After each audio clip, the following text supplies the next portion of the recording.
नागिन और राक्षस। यह कहानी है सुंदरपुर नाम के गांव की। वह गांव बहुत छोटा था और बहुत ही सुंदर था। उस गांव में एक मोहनलाल नाम का आदमी अपने पत्नी और बच्चे के साथ रहता था।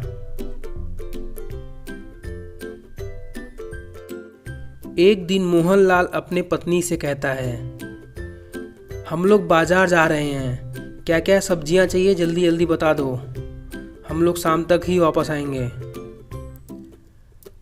यह कहकर वह दोनों सब्जियां खरीदने बाजार की ओर निकल जाते हैं। गांव से बाजार की ओर जाते समय एक जंगल पड़ता है। कुछ दिनों से उस जंगल में कंस्ट्रक्शन का काम चल रहा था और बहुत सारे पेड़ गिराए जा रहे थे और जगह जगह खुदाई हो रही थी।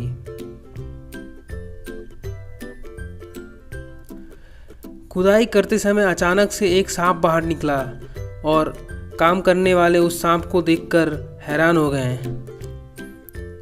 और डंडा लेके उस सांप को मारने लगे।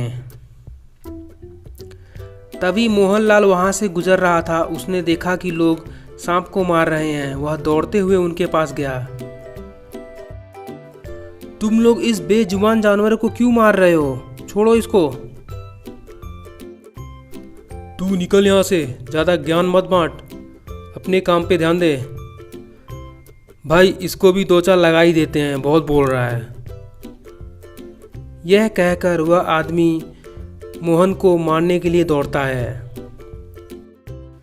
तभी वहाँ पर नागिन आ जाती है और वह बहुत गुस्से में होती है। नागिन को देखते ही सारे लोग वहाँ से भाग जाते हैं। तुमने मेरे बेटे की जान बचाई, तुम्हारा बहुत बहुत शुक्रिया। देखो, अगर तुम चाहो तो हमारे गांव में आकर रह सकती हो, वहाँ पर लोग अच्छे हैं। यह जंगल तो कुछ दिनों में पूरा साफ हो जाएगा, यहाँ पर इंडस्ट्री बन रही है। उसके बाद नागिन जेसीबी पर हमला कर देती है और जेसीबी एकदम टूट जाता है। भाई वो नागिन कहाँ है, दिख रही है क्या? फिर नागिन ने उन चारों बदमाशों को सबक सिखाने के लिए उनको एक डब्बे के नीचे बंद कर दिया। उसके बाद सभी लोग गांव की ओर निकल गए। चलते चलते वह सभी गांव की ओर पहुंच गए। वहां गांव में नदी के पास एक छोटा सा जंगल था और वहां पर रहने के लिए जगह भी था। देखो, तुम यहाँ पर रह सकते हो, यहाँ पर लोग अच्छे हैं और कुछ नुकसान नहीं करेंगे। अगर किसी चीज़ का ज़रूरत पड़े तो हमें बता सकती हो। उस दिन के बाद नागिन का बेटा और गांव के बच्चे साथ में ही खेलते हैं और साथ में ही रहते हैं। एक दिन गांव वाले लकड़ियाँ तोड़ने जंगल की ओर जाने लगे और नागिन का बेटा भी उनके साथ जाने लगा। जंगल में चलते चलते वह काफ़ी दूर तक चले गए और उन्होंने देखा कि एक बहुत बड़ा गुफा है वहाँ पर और उसका मुंह बंद है। भाई इस गुफा के अंदर जाके देखते हैं, क्या पता कोई खजाना हो, मज़ा आ जाएगा। भाई मुझको तो डर लग रहा है, वापस चलते हैं। फिर उसके बाद वह किसी तरह उस गुफा का दरवाज़ा खोल के उसके अंदर चले जाते हैं। उनको अंदर कुछ आवाज़ सुनाई देती है और वह भागते भागते बाहर आते हैं। अरे भागो, पता नहीं क्या है अंदर, भागो जल्दी भागो। दरअसल उस गुफा में एक राक्षस रहता था और वह बहुत ही खतरनाक था। वह राक्षस इन लोगों का पीछा करने लगा।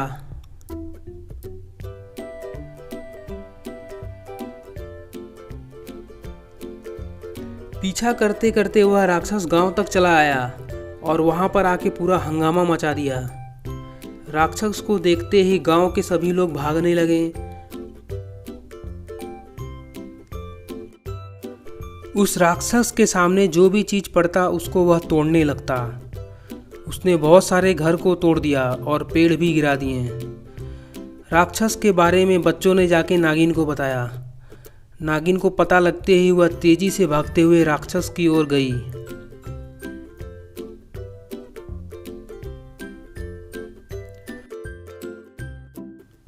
राक्षस ने चारों ओर तहस नहस कर दिया, बहुत सारे घर तोड़ दिए और पेड़ भी तोड़ दिए और वह मोहनलाल के पास पहुंच गया। मोहनलाल के पास पहुंचते ही मोहनलाल और उसके दोस्तों को उठाकर खाने ही जा रहा था कि तेजी से नागिन आ जाती है और उनको बचा लेती है। उसके बाद नागिन और राक्षस के बीच में लड़ाई शुरू हो जाता है। नागिन राक्षस को मारने की बहुत कोशिश करती है, पर वह राक्षस को मार नहीं पाती। कुछ देर बाद राक्षस नागिन को पकड़ लेता है और उसको खाने के लिए अपने मुंह की ओर बढ़ाता है। तभी नागिन उसके मुंह में आग फेंक देती है। राक्षस के पेट में आग जाते ही राक्षस एकदम परेशान हो जाता है। कुछ देर बाद राक्षस के ऊपर रोशनी चमकने लगती है और वह राक्षस एक इंसान में बदल जाता है। फिर उस आदमी ने गांव वालों को पूरी कहानी बताई। मुझे श्राप मुक्त करने के लिए तुम्हारा बहुत बहुत धन्यवाद। कई साल पहले एक साधु को मैंने तपस्या करते समय परेशान कर दिया था।